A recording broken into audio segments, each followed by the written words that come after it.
السلام علیکم۔ بسم اللہ الرحمن الرحیم۔ والدین اگر ناراض وفات پا گئے ہوں تو اس کو کیسے خوش کرے یا قبر میں والدین کے ساتھ احسان کیسے کرے؟ ناظرین، اللہ رب العزت نے انسانوں کو مختلف رشتوں سے نوازا ہے۔ ان میں کسی کو باپ بنایا ہے تو کسی کو ماں کا درجہ دیا ہے، اور کسی کو بیٹا بنایا ہے تو کسی کو بیٹی کی نسبت عطا کی ہے۔ غرض رشتے بنانے کے بعد اللہ تعالیٰ نے ان کے حقوق مقرر فرمائے ہیں۔ ان حقوق میں سے ہر ایک کا ادا کرنا ضروری ہے، لیکن والدین کے حق کو اللہ رب العزت نے قرآن کریم میں اپنی بندگی اور اطاعت کے فوراً بعد ذکر فرمایا۔ یہ اس بات کی طرف اشارہ ہے کہ رشتوں میں سب سے بڑا حق والدین کا ہے۔ اللہ تعالیٰ کا ارشاد ہے، اور تیرے رب نے یہ حکم دیا ہے کہ اس کے سوا کسی کی عبادت مت کرو، اور اپنے ماں باپ کے ساتھ حسن سلوک سے پیش آؤ۔ اگر وہ تیری زندگی میں بڑھاپے کو پہنچ جائے، چاہے ان میں ایک پہنچے یا دونوں، اور ان کی کوئی بات تجھے ناگوار گزرے تو ان سے کبھی اف بھی مت کرنا، اور نہ ان سے جھڑک کر بولنا، اور ان سے خوب ادب سے بات کرنا، اور ان کے سامنے شفقت سے انکساری کے ساتھ جھکے رہنا، اور یوں دعا کرتے رہنا، اے ہمارے پروردگار، تو ان پر رحمت فرما جیسا کہ انہوں نے بچپن میں مجھے پالا ہے۔ صرف ظاہرداری نہیں، دل سے ان کا احترام کرنا۔ تمہارا رب تمہارے دل کی بات کو خوب جانتا ہے، اور اگر تم سعادت مند ہو تو وہ توبہ کرنے والوں کی خطائیں بکثرت معاف کرنے والا ہے۔ اولاد کو یہ سوچنا چاہیے کہ والدین نہ صرف میرے وجود کا سبب ہے، بلکہ آج میں جو کچھ ہوں انہی کی برکت سے ہوں۔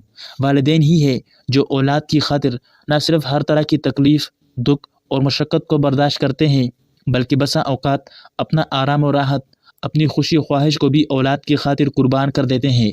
سب سے زیادہ محنت و مشقت اور تکلیف ماں برداشت کرتی ہے۔ اللہ تعالیٰ کا ارشاد ہے کہ اس ماں نے تکلیف جھیل کر اسے پیٹ میں رکھا، اور تکلیف برداشت کر کے اسے جنا۔ حمل کے 9 ماہ کی تکلیف اور اس سے بڑھ کر وضع حمل کی تکلیف، یہ سب ماں برداشت کرتی ہے۔ جب بچہ پیدا ہوتا ہے تو اب اس کی پرورش کے لیے باپ محنت و مشقت برداشت کرتا ہے۔ سردی ہو یا گرمی، صحت ہو یا بیماری، وہ اپنی اولاد کی خاطر کسب معاش کی صعوبتوں کو برداشت کرتا ہے، اور ان کے لیے کما کر لاتا ہے، ان کے اوپر خرچ کرتا ہے۔ ماں گھر کے اندر بچے کی پرورش کرتی ہے، اس کو دودھ پلاتی ہے، اس کو گرمی اور سردی سے بچانے کی خاطر خود گرمی اور سردی برداشت کرتی ہے۔ بچہ بیمار ہوتا ہے تو ماں باپ بے چین ہو جاتے ہیں، ان کی نیندیں حرام ہو جاتی ہے۔ اس لیے اللہ تعالیٰ نے جہاں اپنا شکر ادا کرنے کا حکم دیا ہے، وہاں ساتھ ساتھ والدین کا بھی شکر گزار رہنے کا حکم ارشاد فرمایا ہے۔ سورہ لقمان میں اللہ تعالیٰ فرماتا ہے کہ میرا شکریہ ادا کرو، اور اپنے والدین کا شکریہ ادا کرو، اور میری طرف تمہیں لوٹ کر آنا ہے۔ اس لیے اولاد کو حکم ہے کہ جس طرح والدین نے اپنی زندگی اولاد کے لیے وقف کی تھی، اب اسی طرح وہ اپنے والدین کی خدمت کرے۔ ظاہر ہے کہ ان کا حق کوئی نہیں ادا کر سکتا، لیکن حق ادا کرنے کی کوشش کرے۔ حضرت ابن عمر رضی اللہ عنہما سے کسی نے پوچھا کہ میں خراسان سے اپنی والدہ کو اپنے کندھے پر اٹھایا اور بیت اللہ لایا، اور اسی طرح کندھے پر اٹھا کر حج کے مناسک ادا کروائے، کیا میں نے اپنی والدہ کا حق ادا کر دیا؟ تو حضرت عبداللہ بن عمر رضی اللہ عنہما نے فرمایا، نہیں، ہرگز نہیں، یہ سب تو ماں کے اس ایک چکر کے برابر بھی نہیں جو اس نے تجھے پیٹ میں رکھ کر لگایا تھا۔ حضرت ابن عباس رضی اللہ عنہما نے فرمایا کہ والدین کے ساتھ حسن سلوک میں سے یہ بھی ہے کہ تم ان کے سامنے اپنے کپڑے بھی مت جاڑو، کہیں کپڑوں کا غبار اور دھول ان کو نہ لگ جائے۔ حضرت عائشہ رضی اللہ عنہا سے مروی ہے، وہ فرماتی ہے کہ ایک شخص رسول خدا صلی اللہ علیہ وسلم کی خدمت میں حاضر ہوا، اس کے ساتھ ایک بوڑھا آدمی بھی تھا۔ نبی کریم صلی اللہ علیہ وسلم نے پوچھا کہ یہ بوڑھا کون ہے؟ تو اس شخص نے جواب میں کہا کہ یہ میرا باپ ہے۔ تو آپ علیہ الصلاۃ والسلام نے فرمایا کہ ان کے آگے مت چلنا، مجلس میں ان سے پہلے مت بیٹھنا، اور ان کا نام لے کر مت پکارنا، اور ان کو گالی مت دینا۔ حضرت رفاعہ بن ایاس رحمۃ اللہ علیہ کہتے ہیں کہ ایاس بن معاویہ رحمۃ اللہ علیہ کی والدہ کا انتقال ہوا تو وہ رونے لگے۔ کسی نے پوچھا کیوں روتے ہو؟ تو انہوں نے فرمایا کہ میرے لیے جنت کے 2 دروازے کھلے ہوئے تھے، اب والدہ کی وفات پر ایک بند ہو گیا ہے، اس لیے رو رہا ہوں۔ کس قدر خوش قسمت ہے وہ لوگ جن کے والدین زندہ ہیں اور وہ ان کے ساتھ حسن سلوک کا معاملہ کرتے ہیں، اور ان کے لیے جنت کے 2 دروازے کھلے ہوئے ہیں۔ اب اگر کسی انسان سے اس کے والدین ناراض وفات ہو کر فوت ہو گئے ہو، یا وہ مرنے کے بعد اپنے والدین کو خوش رکھنا چاہتا ہو اس کے ساتھ احسان کرنا چاہتا ہوں تو اس کے لیے حضور صلی اللہ علیہ وسلم نے تعلیمات دی ہے۔ حضرت ابو اسید رضی اللہ عنہ کہتے ہیں کہ ہم حضور اقدس صلی اللہ علیہ وآلہ وسلم کی خدمت میں بیٹھے تھے کہ ایک آدمی آیا اور عرض کیا کہ ماں باپ کی وفات کے بعد بھی کوئی چیز ایسی ہے جس کے ذریعے ان سے حسن سلوک کروں؟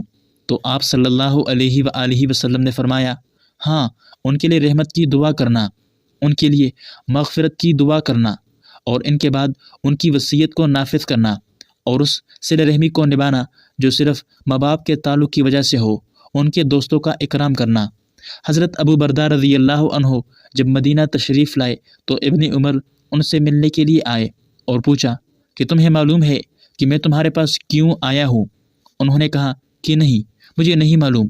تو فرمایا کہ میں نے حضور اقدس صلی اللہ علیہ وآلہ وسلم سے سنا ہے کہ جو یہ چاہتا ہے کہ اپنے باپ کے ساتھ قبر میں صلہ رحمی کرے تو اس کو چاہیے کہ ان کے بعد ان کے دوستوں کے ساتھ اچھا سلوک کرے۔ میرے والد عمر رضی اللہ عنہ اور آپ کے والد کے درمیان دوستی تھی، میں نے چاہا کہ میں اسے نبھاؤں، اس لیے تم سے ملنے آیا ہوں۔ حضرت عبداللہ بن عباس رضی اللہ عنہما سے روایت ہے کہ حضرت سعد بن عبادہ کی والدہ کا انتقال ہو گیا اور وہ اس وقت موجود نہ تھے۔ وہ بارگاہ رسالت میں عرض گزار ہوئے، یا رسول اللہ، میری والدہ محترمہ کا انتقال ہو گیا ہے اور میں اس وقت حاضر نہ تھا، اگر میں ان کی طرف سے کوئی صدقہ و خیرات کروں تو کیا انہیں ثواب پہنچے گا؟ تو آپ صلی اللہ علیہ وسلم نے فرمایا، ہاں۔ تو حضرت سعد عرض گزار ہوئے کہ میں آپ کو گواہ بنا کر کہتا ہوں کہ میرا مخراف نامی باغ ان کی طرف سے صدقہ ہے۔ حضرت انس رضی اللہ عنہ نے بارگاہ رسالت میں آپ صلی اللہ علیہ وسلم میں عرض کیا کہ ہم اپنے مردوں کے لیے دعا کرتے ہیں اور ان کی طرف سے صدقہ اور حج کرتے ہیں، کیا انہیں اس کا ثواب پہنچتا ہے؟ تو رسول خدا صلی اللہ علیہ وسلم نے ارشاد فرمایا، انہیں اس کا ثواب پہنچتا ہے اور وہ اس سے ایسے ہی خوش ہوتے ہیں جیسے تم میں سے کوئی شخص تحفے سے خوش ہوتا ہے۔ حضرت سفیان بن عینیہ رحمۃ اللہ علیہ نے فرمایا کہ جس نے 5 وقت کی نماز کی ادائیگی کا اہتمام کیا تو گویا اس نے اللہ کا شکر ادا کیا، اور جس نے 5 نمازوں کے بعد والدین کے لیے دعائے خیر کی تو گویا اس نے والدین کا شکر ادا کیا۔ سیدہ عائشہ رضی اللہ عنہ فرماتی ہے کہ خدیجہ رضی اللہ عنہ کی وفات کے بعد رسول خدا صلی اللہ علیہ وسلم جب بھی بکری ذبح کرتے تھے تو آپ صلی اللہ علیہ وسلم فرماتے کہ اس کا گوشت حضرت خدیجہ کی سہیلیوں کے ہاں بھیج دو۔